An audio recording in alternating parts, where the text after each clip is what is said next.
ఓ భక్తులారా, ఆత్మబంధువులారా, మన సనాతన ధర్మంలో ప్రతి ఆచారానికి, ప్రతి సంప్రదాయానికి ఒక లోతైన పరమార్థం దాగి ఉంటుంది. మనం ప్రతిరోజూ ఎన్నో పనులు చేస్తూ ఉంటాం, ఎక్కడికో వెళ్తూ ఉంటాం. కాని దేవాలయానికి వెళ్లేటప్పుడు మాత్రం ఒక ప్రత్యేకమైన శ్రద్ధ వహిస్తాం. ఎందుకంటే గుడి అనేది కేవలం రాతి కట్టడం కాదు, అది అనంతమైన దైవశక్తి నిక్షిప్తమై ఉన్న ఒక గొప్ప శక్తి క్షేత్రం. మనం ఆ పవిత్రమైన ప్రాంగణంలోకి అడుగుపెట్టినప్పుడు మనలోని ప్రతికూల ఆలోచనలు పోయి సానుకూల శక్తి నిండాలని కోరుకుంటాం.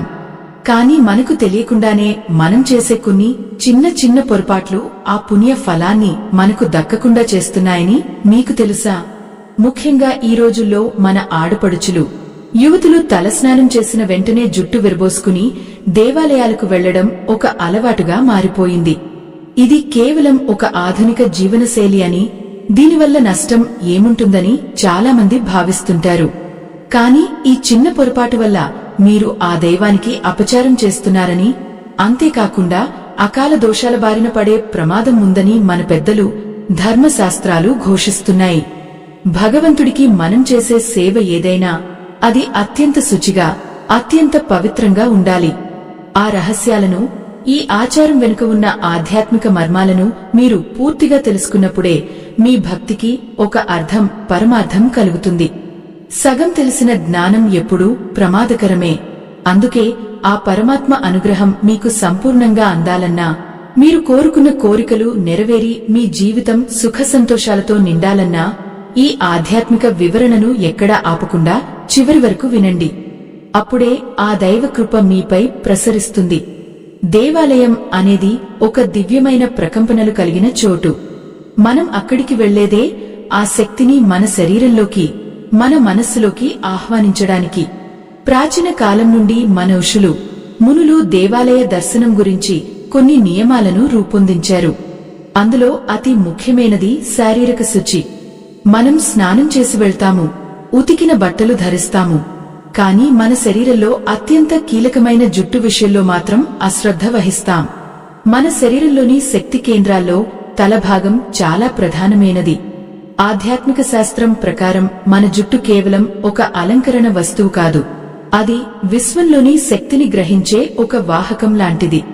అందుకే పూర్వం నుండి స్త్రీలు తమ జుట్టును చక్కగా ముడివేసుకుని లేదా అల్లుకుని ఉండేవారు. విరబోసిన జుట్టు అమంగళానికి, అశాంతికి సంకేతంగా భావించేవారు. దేవాలయ ప్రాంగణంలోకి వెళ్లినప్పుడు అక్కడ ఉండే ధూప, దీప నైవేద్యాల వాసనలు, మంత్రోచ్చారణల ధ్వని తరంగాలు మనల్ని ఒక ఉన్నతమైన స్థితికి తీసుకెళ్తాయి. అటువంటి సమయంలో మన జుట్టు విరబోసుకుని ఉండటం వల్ల మనలోని ఏకాగ్రత దెబ్బతింటుంది. మన జుట్టు గాలికి ఎగురుతూ పక్కన ఉన్నవారికి ఇబ్బంది కలిగించవచ్చు, లేదా మన దృష్టిని పదే పదే జుట్టుపైకి మళ్లించేలా చేస్తుంది. భగవంతుడికి చేసే ఉపచారాలు ఎప్పుడూ లోపరహితంగా ఉండాలి. మనం గుడికి వెళ్లినప్పుడు అక్కడ అభిషేకాలు, పూజలు జరుగుతూ ఉంటాయి. జుట్టు విరబోసుకోవడం వల్ల మనకు తెలియకుండానే వెంట్రుకలు రాలి పూజా ద్రవ్యాలలో పడే అవకాశం ఉంది. ఒక్క చిన్న వెంట్రుక పూజా సామాగ్రిలో పడినా అది అపవిత్రం కిందే లెక్క. అప్పుడు మనం చేసిన పూజకు ఫలితం దక్కకపోగా దైవానికి అపచారం చేసిన దోషం మనకు చుట్టుకుంటుంది. అంతేకాదు, దేవాలయాలలో నిత్యం ప్రసాద నివేదనలు జరుగుతుంటాయి. ఎంతో మంది భక్తులు అక్కడ అన్న సంతర్పణలో పాల్గొంటారు. మనం జుట్టు విరబోసుకుని తిరుగుతున్నప్పుడు గాలికి రాలిన ఆ జుట్టు పొరపాటున ఆ ప్రసాదంలో గాని, ఆహార పదార్థాల్లో గాని పడితే ఆ భోజనం మొత్తం వృధా అవుతుంది. అన్నాన్ని దైవంగా భావించే మన సంప్రదాయంలో ఇంతకంటే పెద్ద దోషం మరొకటి ఉండదు. దేవాలయానికి కేవలం సామాన్య భక్తులే కాకుండా కఠినమైన వ్రత దీక్షలలో ఉన్నవారు, సాధకులు కూడా వస్తుంటారు. వారు ఎంతో నియమనిష్టలతో ఆ దైవాన్ని కొలుస్తుంటారు. అటువంటి వారి కాలికి మన జుట్టు లేదా మన జుట్టు నుండి రాలిన నీటి బిందువులు తగలడం వల్ల వారికి దీక్ష భంగం కలుగుతుంది. ఒక భక్తుడి తపస్సుకు మన వల్ల ఆటంకం కలిగిందంటే ఆ పాపఫలం తప్పకుండా మనల్ని బాధిస్తుంది. మన సనాతన ధర్మంలో ప్రతి పని వెనుక ఒక క్రమశిక్షణ ఉంటుంది. దేవాలయం అనేది క్రమశిక్షణకు నిలయం. అక్కడ మనం ఎలా పడితే అలా ఉండకూడదు. పవిత్రతను కాపాడటం, ప్రతి ఒక్కరి బాధ్యత. జుట్టును చక్కగా ముడివేసుకోవడం వల్ల మనలో ఒక రకమైన గాంభీర్యం, వినయం కనిపిస్తాయి. ఆ వినయమే దైవ కటాక్షానికి మొదటి మెట్టు అని మర్చిపోకూడదు. ఆధ్యాత్మికంగా చూస్తే విరబోసిన జుట్టు ప్రతికూల శక్తులను త్వరగా ఆకర్షిస్తుంది. దేవాలయాల వెలుపల రకరకాల శక్తులు సంచరిస్తుంటాయని అంటారు. మనం జుట్టు విరబోసుకుని అటు ఇటు తిరిగినప్పుడు ఆ శక్తులు మనల్ని ప్రభావితం చేసే అవకాశం ఉంటుంది. అందుకే మన పెద్దలు జుట్టు విరబోసుకుని బయట తిరగవద్దని, ముఖ్యంగా సాయంత్రం వేళల్లో అసలు జుట్టు విప్పకూడదని చెబుతుంటారు. జ్యోతిష్య శాస్త్ర పరంగా చూసినా జుట్టుపై శని దేవుని ప్రభావం ఉంటుందని చెబుతారు. జుట్టును అస్తవ్యస్తంగా ఉంచుకోవడం వల్ల మానసిక ఒత్తిడి, చిరాకు పెరుగుతాయి. దేవాలయానికి మనం ప్రశాంతత కోసం వెళ్తాం కాని ఇలాంటి అస్తవ్యస్తమైన పద్ధతుల వల్ల మనకు ఆశించిన శాంతి లభించదు. అందుకే జుట్టును శుభ్రంగా దువ్వుకుని చక్కగా ముడివేసుకోవడం అత్యంత ఉత్తమం. ఇక్కడ గమనించాల్సిన మరో ముఖ్య విషయం ఏమిటంటే, దేవాలయ పవిత్రతను కాపాడటం అనేది కేవలం ఒక వ్యక్తికి సంబంధించినది కాదు. అది మొత్తం సమాజానికి సంబంధించినది. మనం పాటించే పద్ధతులు 10 మందికి ఆదర్శంగా ఉండాలి. మనల్ని చూసి వచ్చే తరాలు నేర్చుకోవాలి. మనం తప్పుడు దారిలో వెళ్తే రేపు మన పిల్లలు కూడా అదే దారిని అనుసరిస్తారు. జుట్టు విరబోసుకోవడం వల్ల కలిగే దోషాల గురించి, అసలు దేవాలయంలో మనం అనుసరించాల్సిన ఇతర నియమాల గురించి ఇంకా ఎంతో లోతైన విషయాలు ఉన్నాయి. ఈ దోషాల నుండి ఎలా బయటపడాలి, భగవంతుని అనుగ్రహం పొందడానికి మనం చేయాల్సిన సరైన పద్ధతులు ఏమిటో ముందు తెలుసుకుందాం. ఈ ఆధ్యాత్మిక ప్రయాణం మీ జీవితంలో ఎన్నో మార్పులను తీసుకువస్తుంది. ఆ మార్పులు మన అంతరాత్మను ఎలా శుద్ధి చేస్తాయో, మన ప్రవర్తన దైవానికి ఎలా చేరువ చేస్తుందో తెలుసుకోవడం మన కర్తవ్యం. మన పురాణేతిహాసాలను ఒకసారి నిశితంగా గమనిస్తే విరబోసుకున్న జుట్టు అనేది ఎప్పుడూ ఒక గొప్ప వేదనకో లేదా ఒక భీకరమైన ప్రతిజ్ఞకో సంకేతంగా కనిపిస్తుంది. మహాభారతంలో ద్రౌపదీదేవి తన జుట్టును విరబోసుకుని శపథం చేసిన వైనం మనందరికీ తెలిసిందే. ఆమె పడ్డ పరాభావానికి, ఆమెలోని ఆక్రోశానికి ఆ విరబోసిన జుట్టు ఒక గుర్తు. అంటే అది ఒక అశాంతికి, ఒక యుద్ధ వాతావరణానికి సంకేతం. కాని మనం దేవాలయానికి వెళ్లేది శాంతి కోసం, శరణాగతి కోసం. అటువంటప్పుడు అశాంతికి సంకేతమైన ఆ విరబోసిన జుట్టుతో ఆ పరమాత్మ సన్నిధికి వెళ్లడం ఎంతవరకు సమంజసమో ఒక్కసారి ఆలోచించండి భక్తులారా. మన సనాతన ధర్మంలో లక్ష్మీదేవిని సౌభాగ్యానికి, మంగళానికి దేవతగా కొలుస్తాం. లక్ష్మీదేవి ఎప్పుడూ తన కేశాలను చక్కగా అలంకరించుకుని పూలతో ముడుచుకుని ఉంటుంది. దీనికి విరుద్ధంగా జ్యేష్ఠాదేవి లేదా అలక్ష్మి జుట్టు విరబోసుకుని అస్తవ్యస్తంగా ఉంటుంది. మనం గుడికి వెళ్లేది మన ఇంట్లో, మన మనస్సులో లక్ష్మీ కటాక్షం కలగాలని. మరి మనం అలక్ష్మికి ఇష్టమైన ఆ విరబోసిన జుట్టుతో వెళ్తే మనకు దైవ అనుగ్రహం ఎలా కలుగుతుంది? అందుకే పెద్దలు చెబుతుంటారు, ఇంటి నుండి బయటకు వెళ్లేటప్పుడు గాని, శుభకార్యాలకు వెళ్లేటప్పుడు గాని జుట్టును ఎప్పుడూ వదులుగా వదిలేయకూడదు అని. ఇది కేవలం ఒక మూఢనమ్మకం కాదు. దీని వెనుక అద్భుతమైన ఆధ్యాత్మిక రహస్యం ఉంది. ఆధ్యాత్మికంగా మన జుట్టు మన శరీరంలోని ప్రాణశక్తిని గ్రహించే కేంద్రం. మన తలపైన ఉన్న సహస్రార చక్రం నుండి నిరంతరం దైవిక శక్తి ప్రవహిస్తూ ఉంటుంది. జుట్టును ముడివేయడం వల్ల ఆ శక్తి మన శరీరంలోనే నిక్షిప్తమే ఉంటుంది. అదే జుట్టును విరబోస్తే మనలోని ప్రాణశక్తి వెలుపలికి ప్రసరించి మనం త్వరగా అలసటకు గురయ్యే అవకాశం ఉంటుంది. ముఖ్యంగా దేవాలయంలో ప్రతిష్ఠించిన విగ్రహాల నుండి వెలువడే శక్తివంతమైన కిరణాలను మనం గ్రహించాలంటే మన శరీరం ఒక క్రమశిక్షణతో కూడిన స్థితిలో ఉండాలి.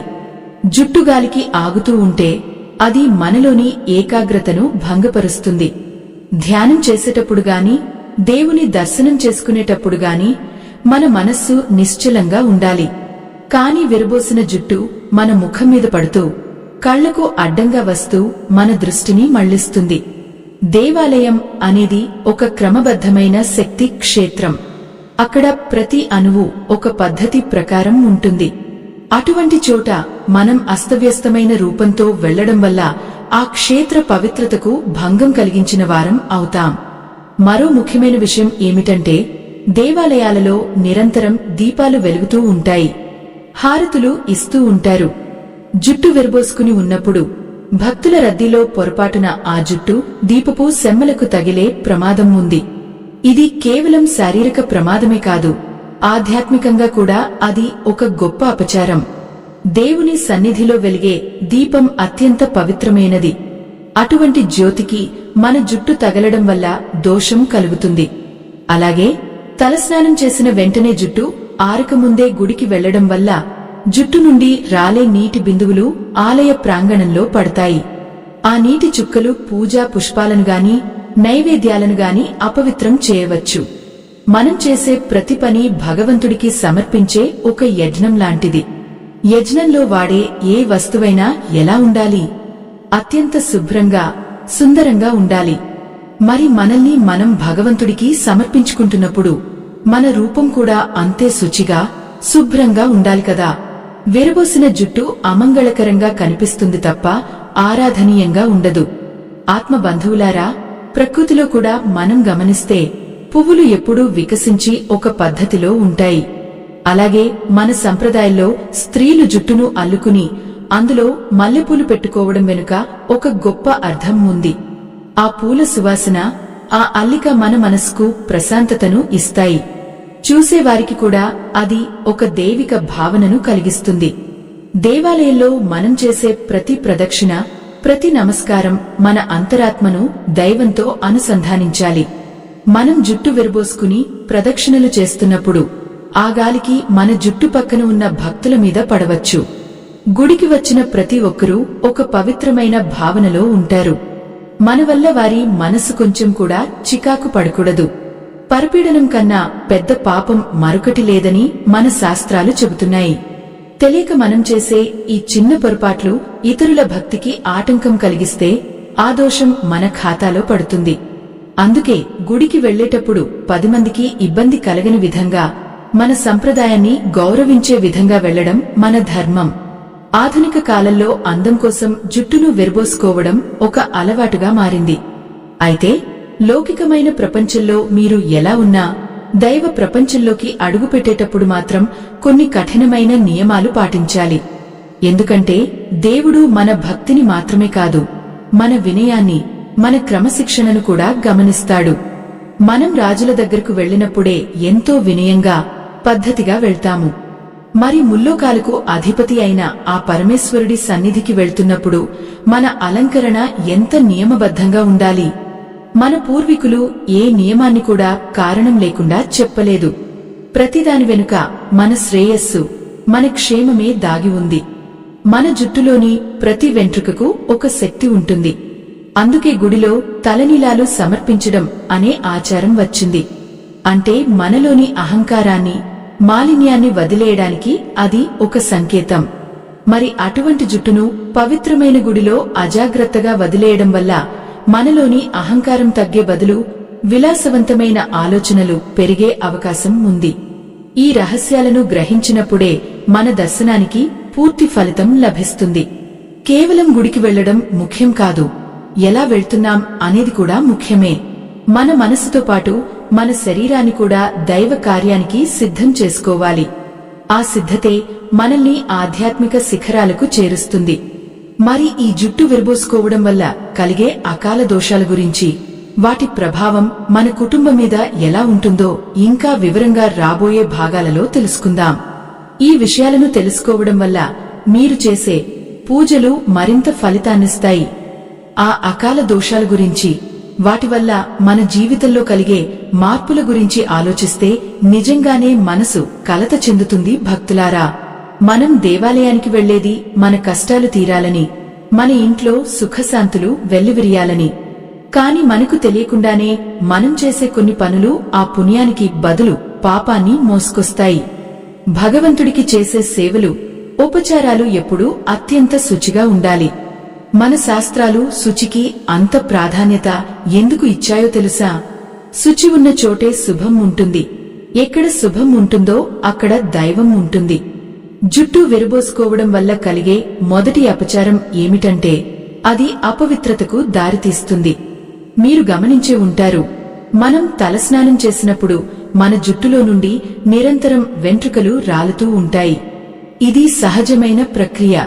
అయితే మీరు జుట్టు విరబోసుకుని దేవాలయ ప్రాంగణంలో తిరుగుతున్నప్పుడు మీకు తెలియకుండానే ఆ వెంట్రుకలు రాలి అక్కడ ఉన్న పూజా ద్రవ్యాలలో పడే అవకాశం ఉంది. ఒకవేళ ఆ వెంట్రుక దేవుని అభిషేకానికి ఉంచిన పాలల్లోనో లేదా పవిత్రమైన తీర్థంలోనో పడితే ఆ ద్రవ్యం మొత్తం అపవిత్రం అయిపోతుంది. ఒక్క చిన్న వెంట్రుక పడటం వల్ల ఆ పూజ మొత్తం ఆగిపోయే ప్రమాదం ఉంది. అపవిత్రమైన వస్తువుతో దేవునికి పూజ చేయడం అనేది ఆ పరమాత్మకు మనం చేసే అతి పెద్ద అపచారం. అంతేకాదు, దేవాలయాలలో నిత్యం నైవేద్యం సమర్పిస్తారు. కొన్ని చోట్ల అన్న సంతర్పణలు జరుగుతూ ఉంటాయి. భక్తులందరూ ఆ ప్రసాదాన్ని దైవ ప్రసాదంగా భావించి కళ్లకు అద్దుకుని స్వీకరిస్తారు. అటువంటి ప్రసాదంలో గాలికి ఎగిరివచ్చిన జుట్టు పడితే ఆహారం భోజనానికి పనికిరాకుండా పోతుంది. ఆ ప్రసాదాన్ని పారవేయాల్సి వస్తుంది. అలా అన్నాన్ని వృధా చేయడం వల్ల మనకు అన్నదోషం చుట్టుకుంటుంది. వేల మందికి పెట్టాల్సిన అన్నం ఒక్కరి అజాగ్రత్త వల్ల పాడైపోతే ఆ పాపం ఎవరికి చేరుతుంది? దానికి కారణమైన వారికే కదా. అందుకే మన పెద్దలు జుట్టును ఎప్పుడూ ఒక క్రమ పద్ధతిలో ఉంచుకోమని చెప్పారు. ఇంకో ముఖ్యమైన విషయం ఏమిటంటే, దేవాలయాల్లో వ్రత దీక్షలు చేసేవారు ఎంతో మంది ఉంటారు. వారు నెలల తరబడి ఎన్నో నియమాలు పాటిస్తూ ఆ దైవాన్ని కొలుస్తారు. అటువంటి వారి కాలికి మన జుట్టు నుండి రాలిన నీటి బిందువులు గాని లేదా రాలిన వెంట్రుకలు గాని తగిలితే వారి దీక్షకు భంగం కలుగుతుంది. ఒక సాధకుడికి లేదా ఒక భక్తుడికి మనం చేసే అపకారం కన్నా పెద్ద శిక్ష మరొకటి ఉండదు. వారి దీక్ష భంగం వల్ల కలిగే దోషం దానికి కారణమైన వారికి వెన్నాడుతూనే ఉంటుంది. ఆ దోషం వల్ల ఇంట్లో కలహాలు ఏర్పడటం, చేసే పనులలో ఆటంకాలు రావడం వంటి అకాల ఇబ్బందులు ఎదురవుతాయి. ఆత్మ బంధువులారా, మన శరీరంలోని ప్రతి భాగం ఒక శక్తిని కలిగి ఉంటుంది. జుట్టు అనేది మనలోని వ్యర్థాలను కూడా బయటకు పంపే ఒక మార్గం. అందుకే కేశాలను శాస్త్రం అశుచిగా పరిగణిస్తుంది. అటువంటి అశుచిని పవిత్రమైన దైవ సన్నిధిలో విరబోయడం వల్ల ఆ క్షేత్రంలోని సానుకూల తరంగాలు మనకు అందవు.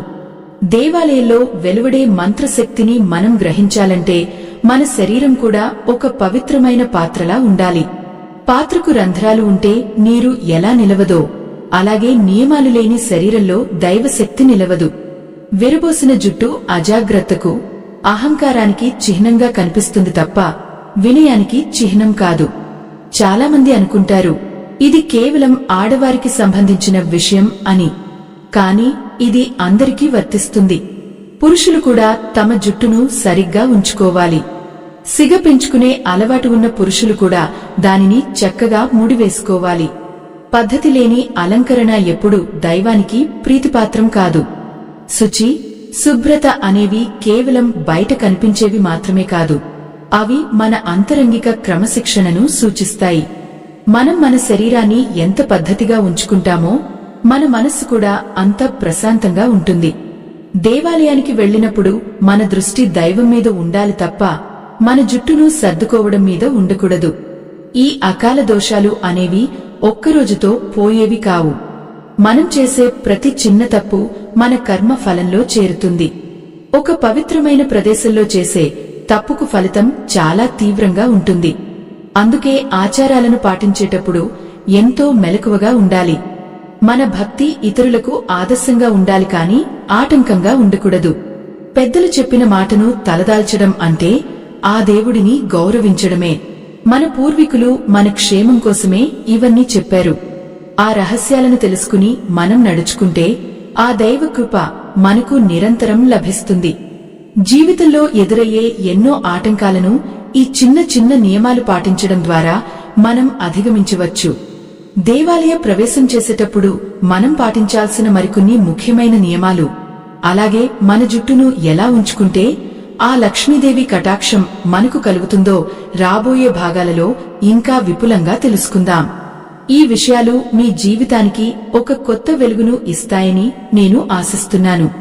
ఓ భక్తులారా, మనం ధరించే వస్త్రాలు, మన రూపం మనలోని సంస్కారాన్ని బయట ప్రపంచానికి తెలియజేస్తాయి. దేవాలయం అనేది ఒక దివ్యమైన శక్తి నిలయం. అటువంటి చోట మనం ప్రశాంతంగా వినమ్రంగా ఉండాలి. కాని విరబోసిన జుట్టు మనలోని చంచలత్వాన్ని పెంచుతుంది. గాలికి రెపరెపలాడే ఆ కేశాలు మన ఏకాగ్రతను భంగపరుస్తాయి. మన పూర్వీకులు జుట్టును అల్లడాన్ని ఒక గొప్ప సంస్కారంగా చూశారు. అల్లిన జుట్టు క్రమశిక్షణకు, నిశ్చలమైన మనస్సుకు నిదర్శనం. అదే జుట్టును విరబోయడం అనేది అదుపులేని ఆలోచనలకు, క్రమరహితమైన జీవనశైలికి దారితీస్తుంది.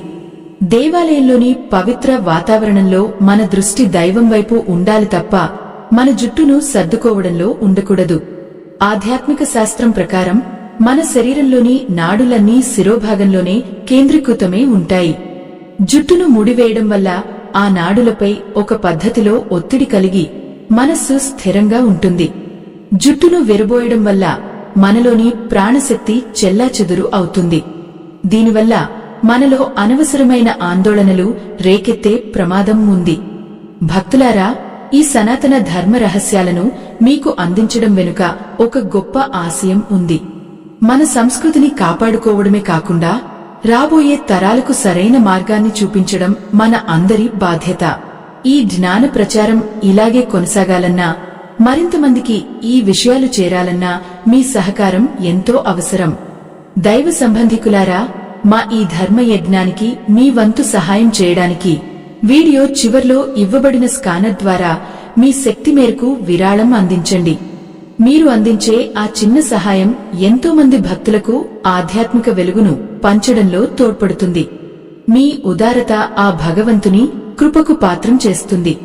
జుట్టు విరబోసుకోవడం వల్ల కలిగే మరో ఇబ్బంది ఏమిటంటే అది మనలోని సాత్విక గుణాన్ని తగ్గిస్తుంది.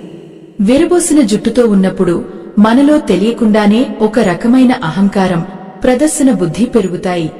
దేవుని ముందు మనం ఒక సామాన్య భక్తుడిలా ఉండాలి తప్ప అందచందాలను ప్రదర్శించే వేదికగా ఆలయాన్ని మార్చకూడదు. దేవాలయాల్లో ఉండే విగ్రహాలకు ప్రాణ ప్రతిష్ఠ చేసి ఉంటుంది. ఆ విగ్రహాల నుండి వెలువడే కిరణాలు అత్యంత శక్తివంతమైనవి. ఆ శక్తిని స్వీకరించడానికి మన తల భాగం సిద్ధంగా ఉండాలి. జుట్టు విరబోయడం వల్ల ఆ శక్తి ప్రసరణకు ఆటంకం కలుగుతుంది. దీనివల్ల మనం ఎంత సమయం గుడిలో గడిపినా ఆశించిన ఆధ్యాత్మిక పురోగతి ఉండదు. చాలామంది యువతులు ఈ రోజుల్లో దీనిని ఆధునికత అని భ్రమిస్తున్నారు. కాని ఆధునికత అనేది కేవలం ఆలోచనల్లో ఉండాలి తప్ప మన మూలాలను నాశనం చేసేలా ఉండకూడదు. దైవ క్షేత్రంలో మనం ధర్మానికే పెద్దపీట వేయాలి. ధర్మాన్ని రక్షిస్తేనే ఆ ధర్మం మనల్ని రక్షిస్తుంది. మన సంప్రదాయాలను వదిలేయడం అంటే మన అస్తిత్వాన్ని పోగొట్టుకోవడమే. ఆత్మ బంధువులారా, దేవాలయానికి వెళ్లడం అంటే అది ఒక విహారయాత్ర కాదు. అది ఒక ఆత్మను శుద్ధి చేసుకునే ప్రక్రియ. మనలోని లోపాలను సరిదిద్దుకుని దైవానికి దగ్గరవ్వాలి. అటువంటి పవిత్ర కార్యంలో ఇటువంటి చిన్న చిన్న అజాగ్రత్తల వల్ల కలిగే దోషాలు మన పుణ్యఫలాన్ని తగ్గిస్తాయి. మన జుట్టులోని ప్రతి వెంట్రుకకు ఒక తరంగం ఉంటుంది. విరబోసిన జుట్టు మన చుట్టూ ఉన్న వ్యక్తుల శక్తి క్షేత్రాలను కూడా ప్రభావితం చేస్తుంది. అందుకే మనం పద్ధతిగా ఉంటే మన చుట్టూ ఉన్న వాతావరణం కూడా ప్రశాంతంగా ఉంటుంది. లేదంటే అది ఒక అశాంతికి దారితీసి ఆలయ పవిత్రతను దెబ్బతీస్తుంది. జ్యోతిష్య శాస్త్ర రీత్యా చూస్తే రాహువు ప్రభావం జుట్టుపై ఎక్కువగా ఉంటుందని పండితులు చెబుతుంటారు. జుట్టును విరబోసుకోవడం వల్ల రాహు దోషం పెరిగే అవకాశం ఉంది. ఇది మన నిర్ణయాలను తప్పుదారి పట్టించేలా చేస్తుంది. అదే జుట్టును నీట్గా దువ్వుకుని ముడివేసుకుంటే ఆ దోష ప్రభావం తగ్గి మనస్సు ప్రశాంతంగా ఉంటుంది. దేవాలయానికి వెళ్లేటప్పుడు తలస్నానం చేసి జుట్టు ఆరకముందే ఆ తడి జుట్టును విరబోసుకుని వెళ్లడం వల్ల ఆ నీటి చుక్కలు ఆలయ నేల మీద పడతాయి. ఇది కూడా ఒక రకమైన అశౌచం కిందే లెక్క. ఎందుకంటే మనం స్నానం చేసిన నీరు దేవుని ప్రాంగణంలో పడటం సరైన పద్ధతి కాదు. జుట్టును ఆరబెట్టుకుని ముడి వేసుకున్నాకే ఆలయ ప్రవేశం చేయాలి. మన పూర్వీకులు ఏ విషయాన్ని కూడా అకారణంగా చెప్పలేదు. మన క్షేమం కోసమే ప్రతి నియమాన్ని రూపొందించారు. ఆ నియమాలను గౌరవించడం అంటే మన పెద్దలను, మన దైవాన్ని గౌరవించడమే. ఈ రహస్యాలను గ్రహించినప్పుడే మన దర్శనానికి సంపూర్ణ ఫలితం దక్కుతుంది. జీవితంలో వచ్చే ఎన్నో ఆటంకాలు ఈ చిన్న జాగ్రత్తల వల్ల తొలగిపోతాయి.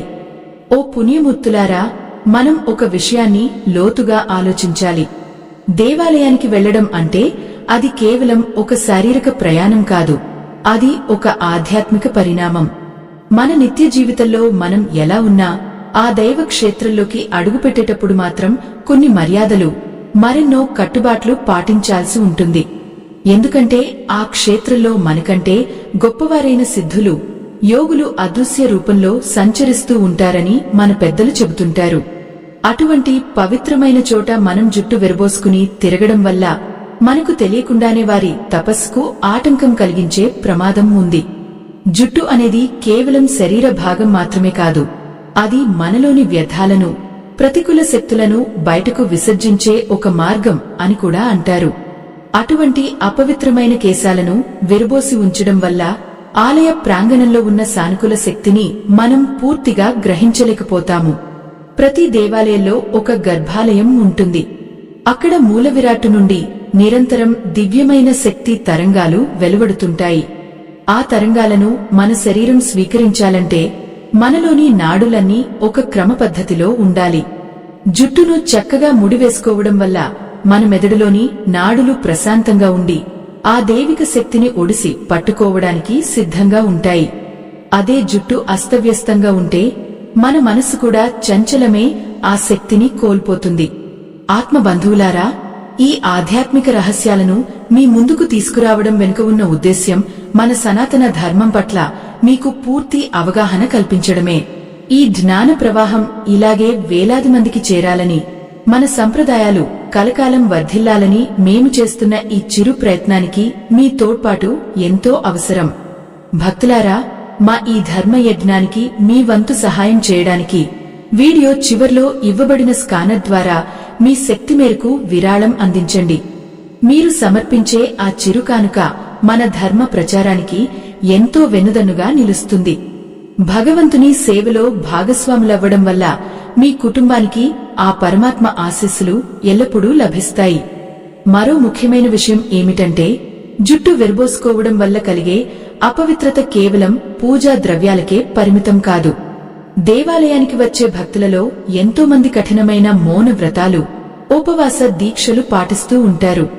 వారు కళ్లు మూసుకుని ధ్యానం చేసుకుంటున్నప్పుడు మన జుట్టు నుండి రాలిన ఒక్క వెంట్రుక వారి శరీరాన్ని తగిలినా అది వారి దీక్షకు ఒక మచ్చలా మారుతుంది. ఒక సాధకుడికి కలిగిన ఆటంకం వల్ల వచ్చే దోషం చాలా భయంకరమైనది. మనకు తెలియక చేసినా సరే ఆ పాప ఫలితం మనల్ని వెంటాడుతుంది.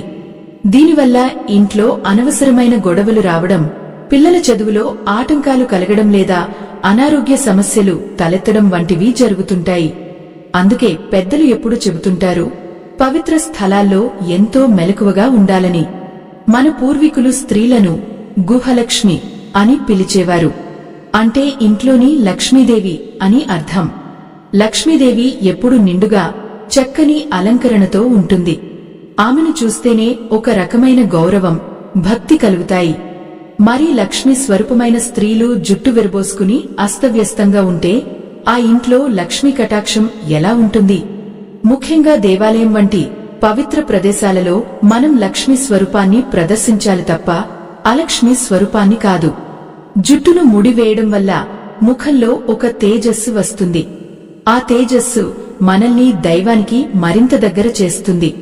విరబోసిన జుట్టు అమంగళకరమైనది మాత్రమే కాదు, అది మనలోని ఆత్మవిశ్వాసాన్ని కూడా తగ్గిస్తుంది.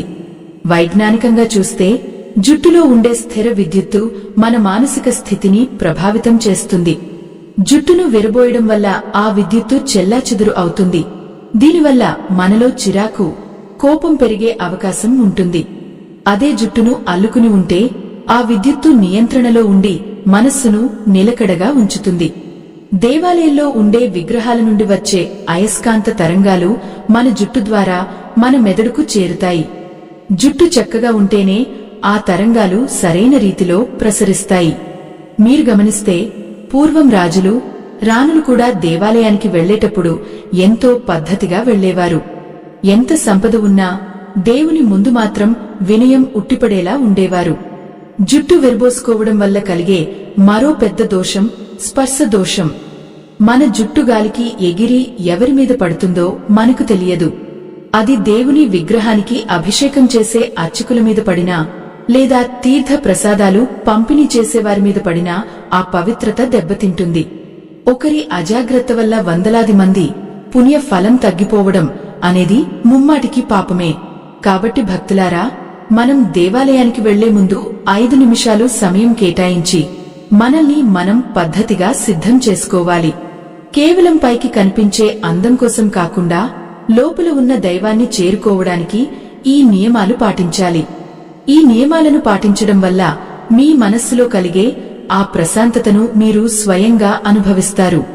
ఈ జుట్టు విరబోసుకోవడం వల్ల కలిగే దుష్ప్రభావాలు మన సంతానం మీద ఎలా ఉంటాయో, అలాగే మన పూర్వీకులు ఈ విషయంలో ఇంకా ఏ జాగ్రత్తలు చెప్పారో ముందు ముందు తెలుసుకుందాం.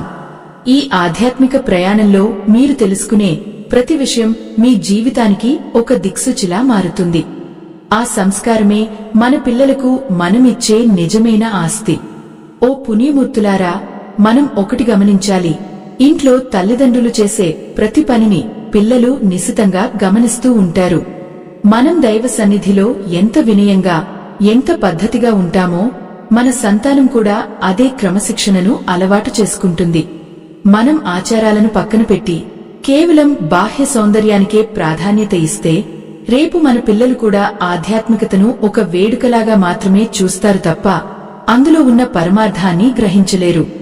మన ఇంటి ఆడపడుచులు జుట్టును చక్కగా ముడివేసుకుని నొసటన తిలకం దిద్దుకుని గుడికి వెళ్తుంటే అది చూసేవారికి ఒక పవిత్రమైన భావనను కలిగిస్తుంది.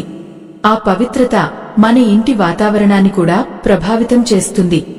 జుట్టును విరబోసుకోవడం వల్ల మనలోని సాత్విక గుణం నశించి రాజస లేదా తామస గుణాలు పెరుగుతాయని మన పెద్దలు హెచ్చరిస్తుంటారు. తామస గుణం పెరిగినప్పుడు మనలో బద్ధకం, అశ్రద్ధ, క్రమశిక్షణ రాహిత్యం చోటు చేసుకుంటాయి. ఇవన్నీ మన పురోగతికి ఆటంకాలు. అందుకే గుడికి వెళ్లేటప్పుడు మనం పాటించే చిన్న నియమం మన వ్యక్తిత్వాన్ని ఉన్నతమైనదిగా తీర్చిదిద్దుతుంది. మన పూర్వీకులు ప్రతి విషయాన్ని ప్రకృతితో ముడిపెట్టి చెప్పారు. మన శరీరం 5 మూలకాలతో నిర్మితమైంది. అందులో జుట్టు వాయు తత్వానికి సంకేతం. వాయువు ఎప్పుడూ చంచలంగా ఉంటుంది. జుట్టును విరబోయడం అంటే ఆ చంచలత్వాన్ని మరింత పెంచడమే. దేవాలయం వంటి ప్రశాంత ప్రదేశంలో మనకు కావలసింది నిశ్చలత్వం. గాలికి రెపరెపలాడే కేశాలు మన చుట్టూ ఉన్న గాలిని కూడా కలుషితం చేస్తాయని శాస్త్రం చెబుతోంది. జుట్టు నుండి రాలే అతి సూక్ష్మమైన కణాలు మనకు కంటికి కనిపించవు, కాని అవి మనం పీల్చే గాలిలో చేరినప్పుడు ఆ వాతావరణంలోని పవిత్రత దెబ్బతింటుంది. ఇది కేవలం భౌతికమైన శుభ్రతకు సంబంధించింది మాత్రమే కాదు, ఇది ఒక దివ్యమైన తరంగ దైర్ఘ్యానికి సంబంధించిన విషయం. ప్రతి ఒక్కరూ ఈ రహస్యాన్ని గ్రహించాలి. ఆత్మబంధువులారా, మన శరీరంలోని ప్రతి అవయవం ఒక ప్రత్యేకమైన పనితీరును కలిగి ఉంటుంది. జుట్టు అనేది మన మెదడును రక్షించడమే కాకుండా విశ్వం నుండి వచ్చే శక్తిని గ్రహించే ఒక గ్రాహకంలా పనిచేస్తుంది. జుట్టును అల్లినప్పుడు ఆ వెంట్రుకలన్నీ కలిసి ఒకే శక్తిని కలిగి ఉంటాయి. అదే విరబోసినప్పుడు ఆ శక్తి చెల్లాచెదురు అవుతుంది. దీనివల్ల మనం దేవాలయంలో పొందే దైవిక శక్తి మన శరీరంలో నిలవదు. మన పురాణాలలో దేవతలు, మునిపత్నులు అందరూ తమ కేశాలను ఎంత అందంగా, పద్ధతిగా అలంకరించుకునేవారో వర్ణించబడింది. అది వారిలోని దైవత్వాన్ని రెట్టింపు చేసేది. మనం చేసే పూజలు, నోములు ఫలితాన్ని ఇవ్వాలంటే మనలో శ్రద్ధ ఉండాలి. శ్రద్ధ లేని పూజ ఫలించదు. జుట్టును విరబోసుకుని గర్భాలయం ముందు నిలబడితే ఆ గాలికి జుట్టు ముఖంపై పడటం వల్ల మన ఏకాగ్రత దెబ్బతింటుంది. అప్పుడు మన మనస్సు దేవుడి మీద ఉండదు, జుట్టును సర్దుకోవడం మీదనే ఉంటుంది. అటువంటి దర్శనం వల్ల మనకు ఏం లభిస్తుంది? కనీసం 5 నిమిషాలైనా ప్రశాంతంగా ఆ దైవరూపం మన కళ్ల ముందు నిలవాలంటే మన అలంకరణ అందుకు సహకరించాలి. అందుకే కేశబంధనం అనేది ఒక ఆధ్యాత్మిక నియమంగా మారింది. మన సనాతన ధర్మంలో కేశదోషం అనే మాటకు చాలా ప్రాముఖ్యత ఉంది. యజ్ఞ యాగాలలో గాని, పవిత్ర కార్యాలలో గాని కేశం పడితే ఆ కార్యక్రమం అపవిత్రం అయినట్లు భావిస్తారు. ఆ దోష నివారణ కోసం మళ్లీ ఎన్నో ప్రాయశ్చిత్త కర్మలు చేయాల్సి ఉంటుంది. మరి దేవాలయం అనేది నిరంతరం దైవిక కార్యాలు జరిగే చోటు. అటువంటి చోట మనవల్ల ఒక వెంట్రుక రాలినా అది ఆ క్షేత్ర పాలకులకు అపచారం చేసినట్లే. మనం వెళ్లేది మన దోషాలు పోవాలని, కాని ఇలాంటి పనుల వల్ల కొత్త దోషాలను మూటగట్టుకుంటున్నాం. ఈ విచక్షణ ప్రతి భక్తుడిలో కలగాలి. జ్యోతిష్య శాస్త్ర పరంగా జుట్టును అదుపులో ఉంచుకోవడం అంటే మన మనస్సును, మన కాలాన్ని అదుపులో ఉంచుకోవడమే. ఎవరికైతే జుట్టు ఎప్పుడూ చెల్లాచెదురుగా ఉంటుందో వారి జీవితంలో కూడా గందరగోళం ఎక్కువగా ఉంటుందని పండితులు చెబుతుంటారు. క్రమశిక్షణతో కూడిన అలంకరణ మన ఆలోచనలను కూడా క్రమబద్ధం చేస్తుంది. దేవాలయానికి వెళ్లేటప్పుడు మనం ధరించే దుస్తులు, మన జుట్టు, మన నడక అన్నీ ఆ భగవంతుని పట్ల మనకు ఉన్న భక్తిని చాటి చెప్పాలి. ఆ భక్తిలో ఒక హుందాతనం ఉండాలి. ఆ హుందాతనమే మనల్ని సామాన్యుల నుండి సాధకులుగా మారుస్తుంది. ఓ భక్తులారా, మనం ఒక విత్తనాన్ని నాటినప్పుడు అది మొక్కగా ఎదగాలంటే దానికి రక్షణ కావాలి. అలాగే మనలోని భక్తి అనే మొక్క పెరగాలంటే ఆచారాలు అనే రక్షణ కవచం అవసరం. నియమాలు లేని భక్తి నీరు లేని చెరువు లాంటిది. పవిత్రమైన క్షేత్రాల్లో మనం చేసే ప్రతి చిన్న పనికి 10 రెట్లు ఫలితం ఉంటుంది. అది మంచి అయినా చెడు అయినా. అందుకే అక్కడ తప్పులు జరగకుండా చూసుకోవాలి. జుట్టు విరబోసుకోవడం అనేది ఒక చిన్న విషయంగా అనిపించవచ్చు, కానీ దాని ప్రభావం మన ఆధ్యాత్మిక ప్రయాణంపై చాలా లోతుగా ఉంటుంది. మన పూర్వీకులు శుభం అనే మాటకు చాలా విలువ ఇచ్చేవారు. ఇంట్లో దీపం పెట్టేటప్పుడు, పూజ చేసేటప్పుడు, పండగ సమయాల్లో జుట్టు విరబోసుకోవడం నిషిద్ధం. దేవాలయం అనేది సాక్షాత్తు ఆ దైవం కొలువై ఉన్న ఇల్లు. మరి అక్కడికి వెళ్లేటప్పుడు ఎంత జాగ్రత్తగా ఉండాలి. మనల్ని చూసి పక్కన వారు కూడా భక్తి మార్గంలో నడిచేలా ఉండాలి తప్ప మన అలంకరణ చూసి వారు చికాకు పడకూడదు. 10 మంది క్షేమాన్ని కోరడమే అసలైన ధర్మం. మన వల్ల ఎవరికీ ఏ విధంగానూ ఇబ్బంది కలగకుండా చూసుకోవడం గొప్ప సంస్కారం. తలస్నానం చేసినప్పుడు జుట్టును ఆరబెట్టుకోవడానికి ఎన్నో మార్గాలు ఉన్నాయి. కాని ఆలయానికి వెళ్లే తరుణంలో జుట్టు ఆరలేదని విరబోసుకుని వెళ్లడం సమర్థనీయం కాదు. ఆ నీటి బిందువులు పవిత్రమైన నేలపై పడటం, ఆ తడి వెంట్రుకలు ఇతరులకు తగలడం అంతా దోషమే. జుట్టును పూర్తిగా ఆరనిచ్చి చక్కగా ముడివేసుకున్న తర్వాతే ఆలయ ప్రవేశం చేయాలి.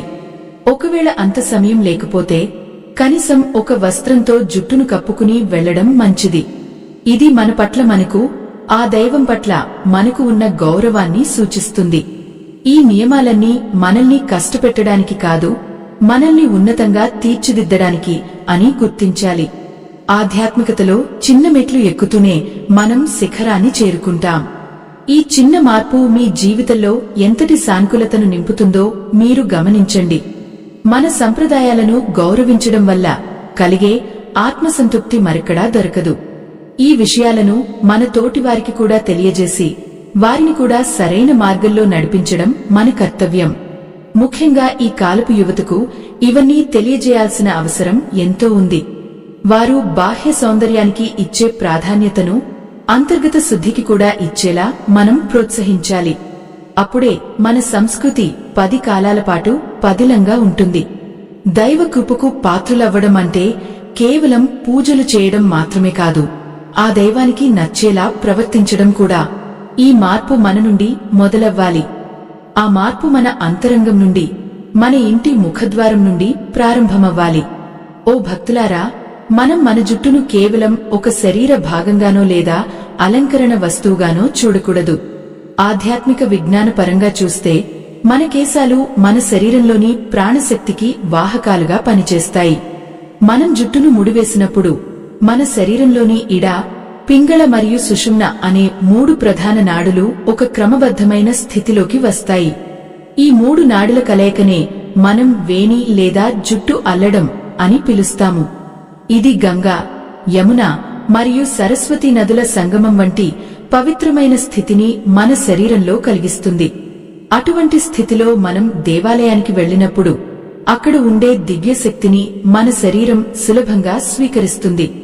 అదే జుట్టును విరబోయడం వల్ల ఆ 3 నాడుల మధ్య ఉండాల్సిన సమతుల్యత దెబ్బతింటుంది. దీనివల్ల మన మనస్సు చంచలమే ఆధ్యాత్మిక చింతన కంటే లౌకికమైన ఆలోచనల వైపు ఎక్కువగా మళ్లుతుంది. ఆత్మబంధువులారా, దేవాలయ ప్రాంగణంలో మనం ప్రదక్షిణలు చేస్తున్నప్పుడు మన చుట్టూ ఒక శక్తి వలయం ఏర్పడుతుంది. ఆ వలయం మనల్ని కాపాడుతుంది. కాని విరబోసిన జుట్టు ఆ శక్తి వలయాన్ని ఛేదిస్తుంది. గాలికి ఎగిరే ప్రతి వెంట్రుక మన ప్రభావలయంలో ఒక రంధ్రాన్ని ఏర్పరుస్తుందని ఆధ్యాత్మికవేత్తలు చెబుతుంటారు. ఆ రంధ్రాల ద్వారా మనలోని సానుకూల శక్తి బయటకు వెళ్లిపోతుంది. అదే సమయంలో వెలుపల ఉండే ప్రతికూల తరంగాలు మనలోకి ప్రవేశించే అవకాశం ఉంటుంది. అందుకే గుడి నుండి రాగానే కొంతమందికి తల భారంగా అనిపించడం లేదా నీరసంగా ఉండటం జరుగుతుంటుంది. దీనికి కారణం వారు అక్కడ పొందిన శక్తి కంటే కోల్పోయిన శక్తి ఎక్కువగా ఉండటమే. మనం ధ్వజస్తంభం దగ్గర నమస్కరించినప్పుడు ఆ స్తంభం నుండి వెలువడే తరంగాలు మన సహస్రార చక్రాన్ని తాకాలి. జుట్టు విరబోసుకుని ఉండటం వల్ల ఆ తరంగాలు సరిగ్గా ప్రసరించవు. ఇది మనకు తెలియకుండానే మనం చేసుకునే ఒక పెద్ద నష్టం. మరో ముఖ్యమైన విషయం ఏమిటంటే దృష్టి దోషం. దేవాలయానికి ఎంతో మంది భక్తులు వస్తుంటారు. అందరి ఆలోచనలు ఒకేలా ఉండవు. జుట్టు విరబోసుకుని ఉన్నప్పుడు అది ఇతరుల దృష్టిని త్వరగా ఆకర్షిస్తుంది. ఆ దృష్టి ప్రభావం మన ఆరోగ్యం మీద, మన మనస్సు మీద పడుతుంది. మన సంప్రదాయంలో స్త్రీలు జుట్టును ముడుచుకుని అందులో పూలు పెట్టుకోవడం వెనుక ఉన్న మరో పరమార్థం ఇదే. ఆ పూలు ఇతరుల దృష్టిని ఆకర్షించి జుట్టుపై లేదా వ్యక్తిపై పడే దోషాన్ని తగ్గిస్తాయి. పురాణాల ప్రకారం శని దేవుని నివాస స్థానాల్లో విరబోసిన జుట్టు కూడా ఒకటి. జుట్టును అస్తవ్యస్తంగా ఉంచుకోవడం వల్ల ఇంట్లో దరిద్రం, అశాంతి ఏర్పడతాయని శాస్త్రాలు హెచ్చరిస్తున్నాయి. దేవాలయం అనేది లక్ష్మీదేవి నివసించే చోటు. అటువంటి చోట శని ప్రభావానికి కారణమయ్యేలా జుట్టు విరబోసుకుని వెళ్లడం వల్ల ఆ లక్ష్మీదేవి కటాక్షం మనకు కలగదు. పైగా మనం పట్టిందల్లా బంగారం అవ్వాల్సింది పోయి ప్రతి పనిలోనూ ఆటంకాలు ఎదురవుతుంటాయి. దేవాలయాల్లో తీర్థం తీసుకునేటప్పుడు లేదా ప్రసాదం స్వీకరించేటప్పుడు మనం వంగా నమస్కరిస్తాం. ఆ సమయంలో విరబోసిన జుట్టు కిందపడి అక్కడ ఉన్న పవిత్ర ద్రవ్యాలను తాకవచ్చు. అది అర్చక స్వాములకు కూడా ఇబ్బంది కలిగిస్తుంది.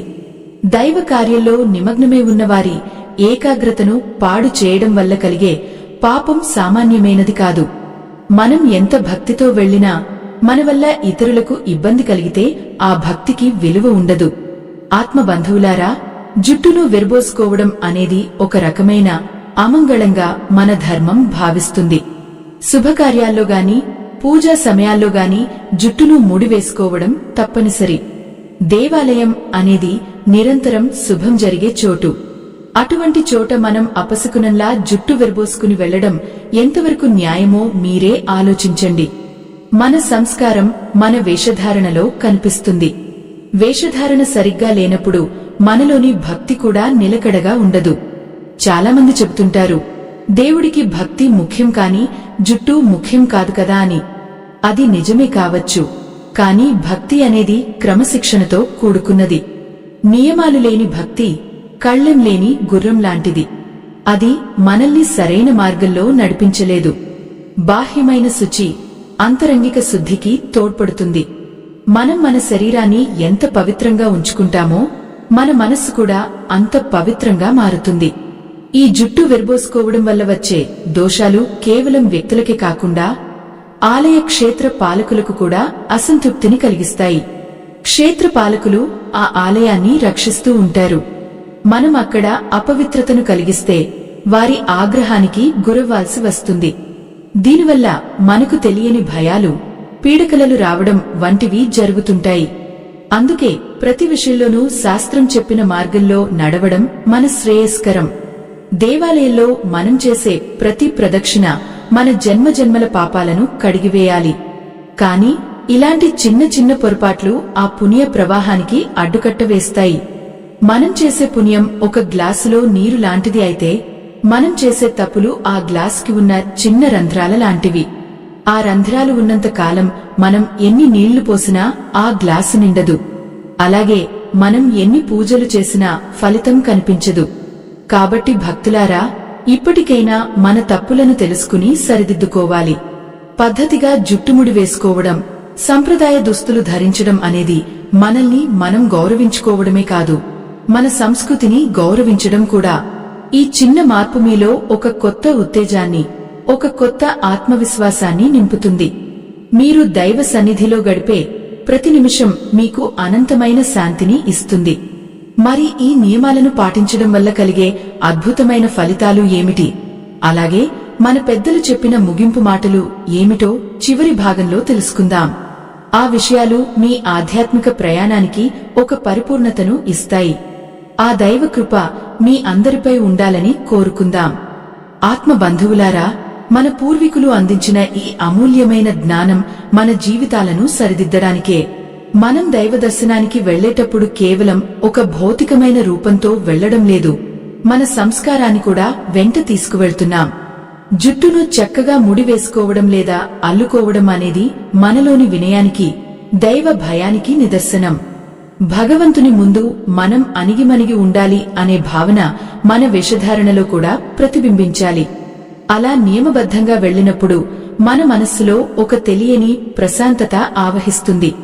ఆ ప్రశాంతతే మన ప్రార్థనను ఆ పరమాత్ముడికి చేరువ చేస్తుంది. నియమాలను పాటించే భక్తుడిని చూసి ఆ క్షేత్ర పాలకులే కాదు, ఆ సాక్షాత్తు పరమేశ్వరుడు కూడా మురిసిపోతాడు. క్రమశిక్షణతో కూడిన భక్తి ఎప్పుడూ వృధా పోదు. అది మనకు, మన చుట్టూ ఉన్న వారికి కూడా మేలు చేస్తుంది. ఈ అలవాట్లను మనం పాటిస్తూ ఉంటే మన ఇంటి వాతావరణం కూడా ఒక దివ్యమైన కళను సంతరించుకుంటుంది. ఇంట్లోని వారు కూడా మిమ్మల్ని చూసి స్ఫూర్తి పొందుతారు. ముఖ్యంగా మన పిల్లలు, మన భావితరాలు మన సంప్రదాయాలను ఎలా గౌరవించాలో మనల్ని చూసే నేర్చుకుంటాయి. మనం ఒక పద్ధతి ప్రకారం జీవిస్తే మన సంతానం కూడా అదే మార్గంలో నడుస్తుంది. తద్వారా మన ధర్మం తరతరాలకు సురక్షితంగా అందుతుంది. భక్తులారా, దేవాలయానికి వెళ్లినప్పుడు కేశబంధనంతో పాటు నొసటిన తిలకం, ముఖంలో చిరునవ్వు, మనస్సులో దైవ నామం ఉంటే ఆ దర్శనం అద్భుతమైన ఫలితాలను ఇస్తుంది. మనం చేసే ప్రతి ప్రదక్షిణ మనలోని అశాంతిని తొలగించి ఆత్మానందాన్ని నింపాలి. విరబోసిన జుట్టు వంటి చిన్న చిన్న పొరపాట్లు ఆ ఆనందానికి ఆటంకం కలిగించకుండా చూసుకోవడం మన బాధ్యత. మన సంప్రదాయంలో పూలకు ఎంత ప్రాధాన్యత ఉందో మీకు తెలుసు. జుట్టును చక్కగా ముడివేసి అందులో మల్లెపూలుగాని కనకాంబరాలుగాని పెట్టుకోవడం వల్ల ఆ సువాసన మన మెదడును చురుగ్గా ఉంచుతుంది. దేవాలయంలోని ధూపదీప సువాసనలతో ఈ పూల సువాసన కలిసి మనల్ని ఒక ధ్యాన స్థితికి తీసుకెళ్తుంది. ఇదంతా ఒక గొలుసుకట్టు లాంటి ప్రక్రియ. ఏ ఒక్కటి తప్పినా ఆ అనుభూతిని మనం కోల్పోతాము. ఈ మంచి మాటలు వినే ముందు ఒక చిన్న విన్నపం. మా ఈ ధర్మ ప్రచార యజ్ఞం నిరంతరం కొనసాగాలని, మరుగున పడుతున్న మన ఆధ్యాత్మిక రహస్యాలు అందరికీ చేరాలని మేము చేసే ఈ ప్రయత్నానికి మీ తోడ్పాటు అందించండి. ఈ వీడియో చివర్లో ఉన్న స్కానర్ ద్వారా మీ శక్తి మేరకు విరాళం అందించి ఈ పుణ్యకార్యంలో భాగస్వాములు అవ్వండి. మీరు అందించే ప్రతి రూపాయి మన సనాతన ధర్మ రక్షణకు తోడ్పడుతుంది. చివరగా, భగవంతుని సన్నిధిలో మనల్ని మనం సంపూర్ణంగా సమర్పించుకోవడమే నిజమైన పూజ. ఆ సమర్పణలో శుచి, శుభ్రత, వినయం ప్రాణవాయువు వంటివి. జుట్టు విరబోసుకోవడం వంటి అనారోగ్యకరమైన, అశాస్త్రీయమైన పద్ధతులను పక్కన పెట్టి మన పెద్దలు చూపిన మార్గంలో నడుద్దాం. అప్పుడే మన జీవితాలు సుఖమయమవుతాయి. ఆ పరమేశ్వరుడి అనుగ్రహం, ఆ లక్ష్మీదేవి కటాక్షం మీపై, మీ కుటుంబంపై ఎల్లవేళలా ఉండాలని కోరుకుంటున్నాను. మీరు చేసే ప్రతి దైవ కార్యము దిగ్విజయంగా పూర్తి కావాలని, మీ కోరికలన్నీ నెరవేరాలని ఆకాంక్షిస్తున్నాను. ధర్మాన్ని రక్షించండి, ఆ ధర్మమే మిమ్మల్ని రక్షిస్తుంది. సనాతన ధర్మం వర్ధిల్లాలి.